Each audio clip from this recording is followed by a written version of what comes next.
Abbiamo chiamato questo presidio in concomitanza con la discussione di una mozione che è in discussione in Consiglio regionale presentata dalla nostra consigliera Rosaria Capozzi, che chiede sostanzialmente di interrompere, chiede alla Regione di interrompere tutti i rapporti, soprattutto commerciali, con Israele. Credo che questo sia un segnale obbligatorio da dare, che dovrebbe essere già partito dalla maggioranza di centrodestra e da Fedriga, e spero che oggi verrà votata positivamente questa mozione per dare un segnale concreto nel nostro piccolo di quello che possiamo fare sulla questione israelo-palestinese. Credo che sia dovere civico comunque tenere alta l'attenzione sul tema, perché quello che sta succedendo in Palestina è di una gravità estrema, c'è un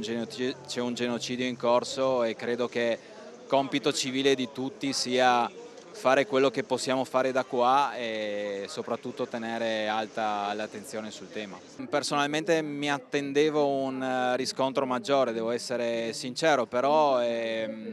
l'attenzione è alta, nel senso che tutti i triestini sono consci della problematica. Forse qualcuno non si espone, non si esprime